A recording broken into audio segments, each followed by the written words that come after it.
So hello everyone, welcome to Yourpedia platform. So आज का ये जो मेरा वीडियो है ये है कोल इंडिया लिमिटेड के गेट के थ्रू रिक्रूटमेंट प्रोसेस से एग्जिट होने का। ऑल्दो कि आप लोगों ने मेजॉरिटी स्टूडेंट्स ने इस जो ऑफिस ऑर्डर है कोल इंडिया लिमिटेड की तरफ से आप लोगों ने गो थ्रू कर लिया है। अब मेरा ये जो वीडियो बनाने का पर्पस ये है कि there are so many doubts coming to the students mind. मेरे को उन पॉइंट्स को डिस्कशन करना है।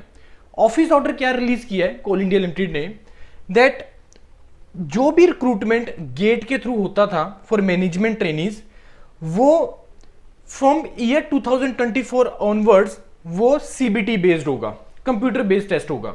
देखो, कोल इंडिया लिमिटेड दो तरह का रिक्रूटमेंट करता है। एक, ऑल्दो की post is management trainee only, तो दो तरह का नोटिफिकेशन आते हैं। एक है थ्रू गेट एग्जामिनेशन, एक विदाउट गेट एग्जामिनेशन।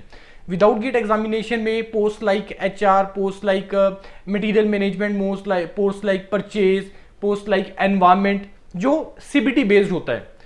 अब ये भी लेकिन जो गेट के थ्रू रिक्रूटमेंट होता था for various branches like mechanical, mining, geology, electrical, अब उन्होंने ये बोला है कि सिर्फ माइनिंग ब्रांच का हम लोग जो रिक्रूटमेंट है वो गेट के थ्रू करेंगे। The GATE based recruitment channel shall continue exclusively for the mining discipline।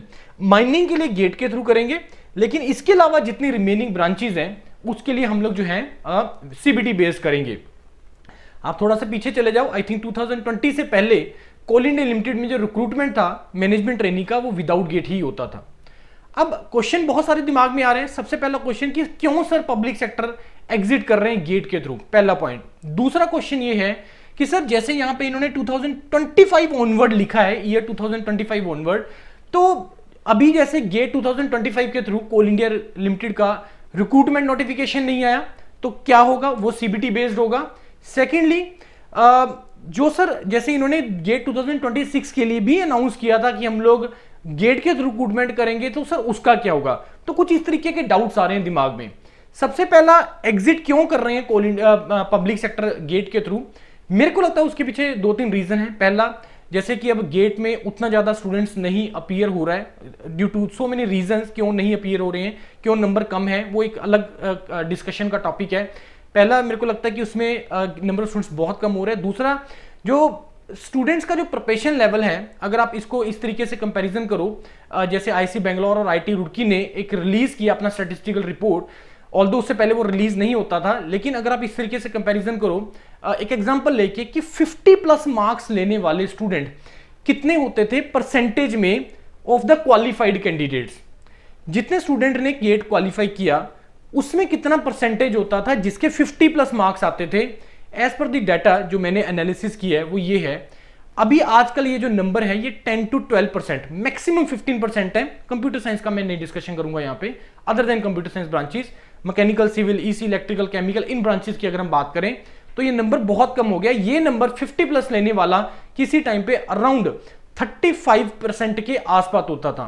तो अब इससे ट्रबल आ रहे हैं, जिसमें रिक्रूटमेंट प्रोसेस में नंबर ऑफ कैंडिडेट्स शॉर्टलिस्ट नहीं हो पा रहे हैं उस तरीके से, और जो नंबर ऑफ कैंडिडेट वहां पे पहुंचते हैं तो उनको ये लग रहा है कि गेट एक कंसेप्चुअल एग्जाम है। गेट एग्जाम की रिक्वायरमेंट एक्चुअल में हायर स्टडीज के लिए, जहां पे प्योरली आपको बहुत कंसेप्ट के हिसाब से आपको अपना प्रिपरेशन करना होता है, रिक्वायरमेंट होती है कंसेप्ट की मास्टर्स में एडमिशन के लिए, पीएचडी के लिए, and may be scientist job also.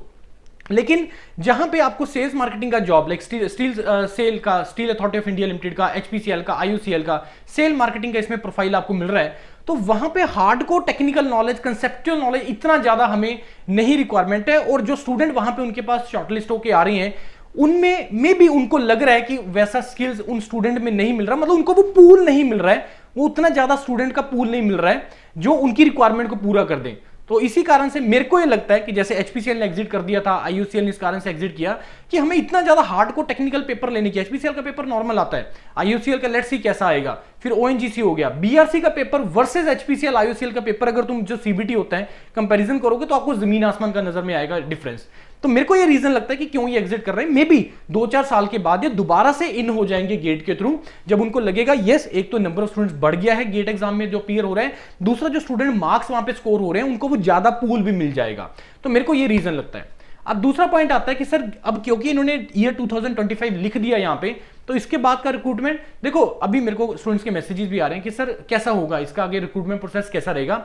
Yes, अगर इन्होंने यहाँ पे क्लियरली लिख लिया 13 तारीख का ये ऑर्डर है, 8 तारीख को इनका बोर्ड ऑफ डायरेक्टर्स का मीटिंग हुआ है, बोर्ड ऑफ डायरेक्टर का मीटिंग 8 तारीख को हुआ, तो उससे क्लियरली यहाँ पे ये नजर आ रहा है, ये लिखा हुआ है क्लियरली कि आप लोगों का ये जो जितना भी आगे रिक्रूटमेंट है ये सारा सीबीटी बेस्ड होगा, चाहे तुम मैकेनिकल ब्रांच से हो, चाहे सिविल से हो, चाहे इलेक्ट्रिकल से हो, ये सारा आपका जो है वो सीबीटी बेस्ड रहेगा, क्योंकि चेंजेस होते हैं। ठीक है, हमने ऑर्डर किया, अब ये तो नोटिफिकेशन में भी लिखा होता है कि हम किसी भी नोटिफिकेशन को किसी भी स्टेज पे वापस ले सकते हैं, तो उसका क्या कि मान लो सपोज इसका नोटिफिकेशन आ जाए 25 के थ्रू और बाद में उसको बोल दें कि नहीं, उसको नल एंड वाइट कर दे, वो कर सकते हैं, वो उनके हाथ में राइट है, वो उन्होंने लिखा होता है एडवर्टीजमेंट के अंदर, क्लियरली मेंशन किया होता है। तो अब इसके बाद जितना भी रिक्रूटमेंट है as per this office order clearly mentioned है वो सीबीटी बेस्ड रहेगा, अदर देन द माइनिंग का जो रिक्रूटमेंट है वो गेट बेसिस पे ही रहेगा, चाहे हम 25 की बात करें, चाहे 26 की बात करें, अभी तक तो हम यही बोल सकते हैं। बाकी जब ये मे बी उनको लगेगा कि पूल ज्यादा हो गया तो ये दोबारा से नोटिस निकाल देंगे कि अब हम लोग जो रिक्रूटमेंट है वो गेट के थ्रू किया करेंगे।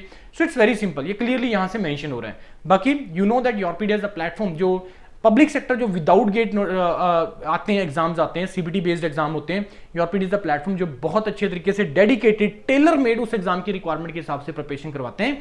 For Coal India also, for material management, for environment, for purchase, for HR, Yourpedia is the platform जो उसकी प्रिपरेशन करवाता है। और जब इसका नोटिफिकेशन आएगा विदाउट गेट के लिए, then again we will put the advertisement, हम अपना एडमिशंस ओपन करेंगे, हम अपना एनरोलमेंट ओपन करेंगे, जहां पे आप योरपीडिया के साथ इसका प्रिपरेशन कर पाएंगे कोल इंडिया लिमिटेड का सीबीटी बेस्ड एग्जाम के लिए। राइट एवरीवन, तो अभी तक ये इन्फॉर्मेशन था। बाकी इसमें टेंटेटिव नंबर ऑफ वैकेंसीज का विजेंद्र सर ने लिंक्डइन के ऊपर अपने डाला है प्रोफाइल पे कि कितना एक्सपेक्टेड है टेंटेटिव वैकेंसीज, कितना आ सकता है सीबीटी के बेस पे, तो उसका एक पोस्ट वहां पे डाला सर ने। तो आप डॉक्टर विजेंद्र को अगर आप लिंक्डइन पे सर्च करेंगे तो वहां पे आपको उनका पोस्ट मिल जाएगा, तो वहां से आप उसको चेक कर सकते हैं। बाकी स्टिल अगर आपको इसके बाद कोई डिस्कशन करना है, कोई क्वेरी है, you can call me directly, this is my number, you can call me. Thank you and all the best.